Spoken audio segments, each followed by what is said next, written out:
you are protecting your mental, finding time for an emotional release valve, and continue to strive to become your most beneficial self. To be honest, I'm just freeballing it right now. I'm just freeballing it. I think, I only have a limited amount of time today, so I can't really set up the normal kind of live stream situation. But I do think I want to talk about how frustrating it is. How frustrating it is for us as men to not just be okay with taking the L.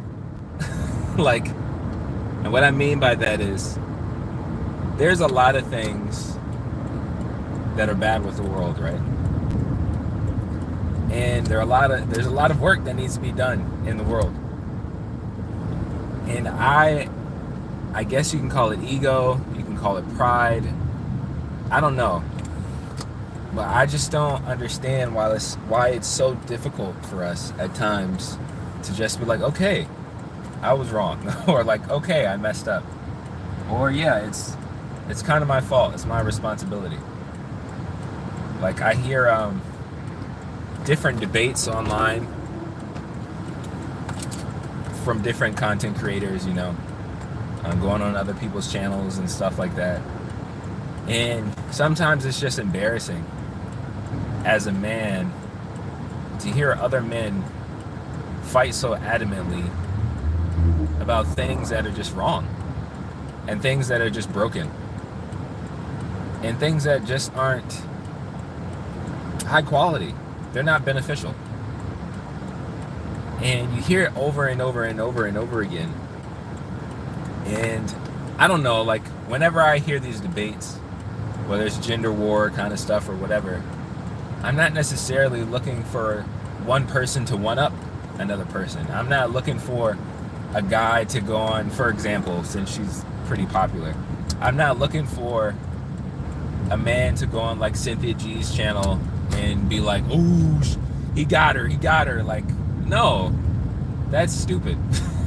In my opinion, that's stupid. Like, that, to me, that's not the goal with all of this. With all of these conversations that we should be having as a people, that shouldn't be our goal. Like to one up one another. We're supposed to be working together to help one another get to a better place as a community. But if they're, and I'll include myself in there, as men, if we can't just accept that a lot of stuff is wrong in our community and it falls under our wheelhouse of responsibility. Like, I get that it sucks. I get that it's hard. I get that, we don't want to be painted out as bad guys or wicked or evil or incapable of love. All of these things. Because nobody wants nobody wants that. Nobody wants to be depicted that way. But I think it's time for us to just like listen, or try to. Even if you disagree, take time to just listen. And I feel like that's very, very difficult for some of us. But again, like I'm putting myself in the mix as a man, as a black man, that we just, I think it's just important for us to really like stop and realize that, okay, there's a lot of crazy stuff happening. Our community isn't where we want it to be. Let's actually just sit down and read all of the comment cards. Let's sit down and read all of the complaint cards that are being left to management. I think about working at a job or going to a restaurant or something, and they have the little cards that say like, how's the service going or whatever. Or even you have truck drivers and they have the number, like, how's my driving? You can call and, give your review or whatever. Shoot, you can talk about Google reviews, I feel like there's a lot of Google reviews that have been left that we are just ignoring. that we just don't want to listen to because it's hard to hear. It's hard to hear that there's things that we can improve on. Like, it's hard to see all of the red lettering and red comments that are left on the essay that we wrote, or the story or the narrative that we have out there. But the reality is, if we don't actually sit and listen to it, if we don't pay attention to the comments, we can't actually improve anything. We can't grow. We can't become better men, and we can't grow a better society. Like, continuing this analogy or this image of being in school, and you have this paper that you're writing. The answer isn't to go backwards. If we're supposed to be graduating from English 101, but we're struggling and we keep getting red pin on all of our stuff, and we're not getting a passing grade, the answer isn't to go back to high school. The answer isn't to go back to middle school. It's not to go back to elementary school. It's like, you know what? I'm just gonna stay right here with the alphabet. Just keep me right here. C spot runs. Like, just no. Like, if you're in school, if you're in college, if you want to improve, if you want to pass this course, one, you got to admit that I keep getting F's. I keep getting F's on my paper. Like, I don't know. I'm writing it. I think it's okay. But the teacher keeps giving it back to me. It's an F every time. Sometimes I get a D. I don't know. But there's all this red lettering on the paper. You can't just be like, well, the school is bad, the teacher is bad, all this is bad. Like, no. We have to admit that there's something that we lack because we don't understand it. Something we need to improve on. We need to do work to get better at. And just really admit that, like, maybe I'm just not that good. I'm not that good of a writer. I'm not that good of a man. And that sucks. And that's something that I've wrestled with. And I wrestle with often, like, there's usually that the saying that is given, and I think, like, when kids are playing sports or whatever, it's always the idea of like, well, you did your best, and that's good enough. I think one of the harshest realities that I think any person learns is finding out that your current best, sometimes is not good enough. It's not. And that's happened to me many times, inside of relationships, outside of relationships, when you just find out, even if you felt in flow, even though you felt like everything was going perfect and great, I did everything right, it's possible that it just wasn't good enough. And that sucks. And that hurts. And that will deflate your ego. That will cripple your pride. But you have to question, like, what is my ultimate goal? Is my ultimate goal to hear a fanfare and the applause of other people? Or is my goal to actually accomplish something greater? Is my goal to actually have something amazing produced from my work, from how I'm serving others, how I'm actually growing and becoming my best self? Because, like, in one of my videos, I talked about, I did a response to the Psychology Today article about the rise of lonely men. And the author, he mentioned that one of the things that could help improve the situation is that men continue to grow and learn emotional intelligence. And what I commented was, and what it makes sense to me, is like, emotional intelligence and developing that and maturing in that area isn't only for romantic relationships. Being able to be more emotionally aware and knowing how to communicate more effectively with other human beings is a vital skill that can benefit you wherever you go. Say you go to a restaurant and you're trying to, just enjoy a nice meal. and the waiter comes up and they're clearly not having a good day.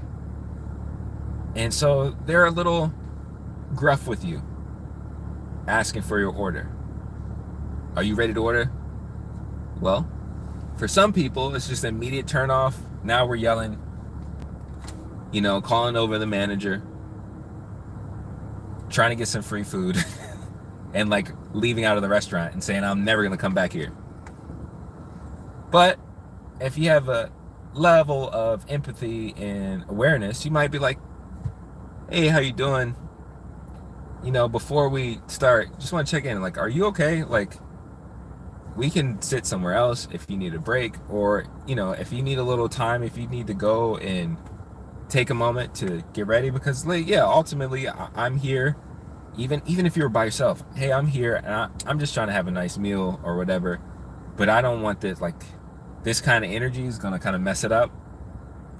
Let's see if we can figure out something. Or if you got time and you are by yourself, hey, you want to sit down and talk about it before you serve me food with negative energy and frustration and stuff, and my whole experience is trash. Having the emotional awareness and the ability to be aware of somebody else, and you want, of course, you want a great experience, but maybe you also want somebody else to have a great experience. Like, hopefully you would want to, if you're going out to a restaurant, that you want to tip somebody because of their service. And you don't want to like, hey, listen, I don't want to, maybe you don't tell them this, but you don't want to withhold somebody's tip because they're doing bad service. You want to actually give them well because they're doing a good job, or even just a decent job. But neglecting that skill set to be aware of that and to be able to communicate with other people and have empathy and sympathy and knowing how to negotiate those kind of situations helps. Not only in marriages and romantic relationships, but with your relationship with so many other people. Learning like how to diffuse situations or conflict management, or even being able to communicate in a way that, you can have like win-win situations. Very often as men, we're always kind of taught that we always want to be the winners.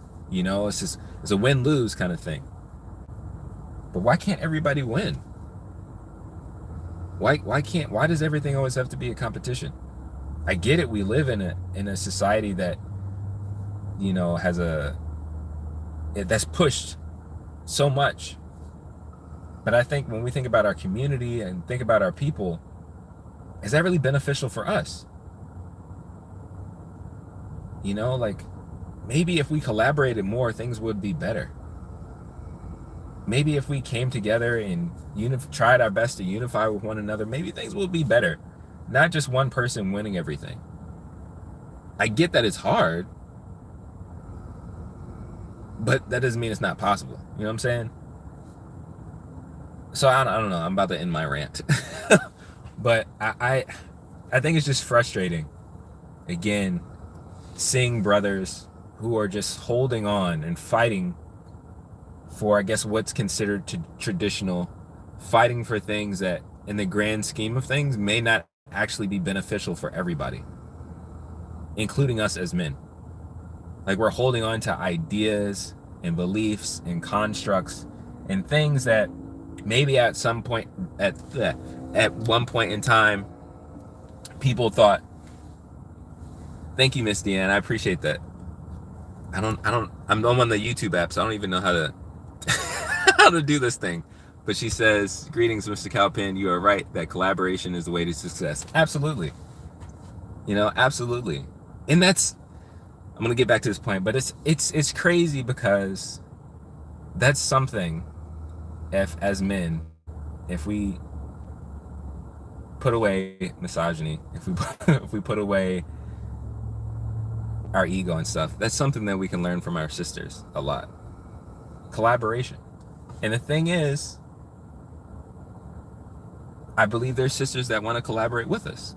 They just don't want to collaborate with people who are crazy and that are mean and that are gonna like take advantage of them. But going back to us, like, I think it's just frustrating that we're fighting and holding on to a sinking ship We're fighting and holding on to things that it's killing us too. And we can't be humble enough to be like, all right, I'm wrong. I've made mistakes. Stuff is broken, and yeah, I'm responsible for it. We talk about red pill and trying to come into the reality of stuff, like even all right. So the last thing, and I'm done. Even if we want to continue, because one of the frustrating things I have with the whole red pill community and the manosphere community stuff is I feel like they're taking such a great story, such a great, and depending on who you ask, and if you look at the facts, was written by a black woman. But you take this great story and you spin it, and you don't even like do it good justice. Like you don't, because the if you go into the ins and outs of the Matrix lore, you find out that the robot they are where they are because of what mankind did. They created these machines. It went haywire because of us being stupid, and now we have to deal with it. It's the same thing. There's a lot of things that have happened in our community and in this world that we've allowed to happen, and now we are fighting robots and living underground.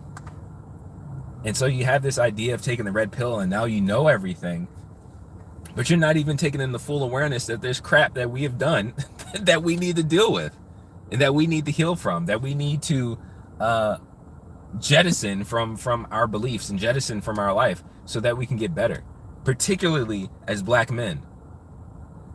We gotta change our perspective. I'm gonna read Miss Deanne's comment, and I'm gonna get off here.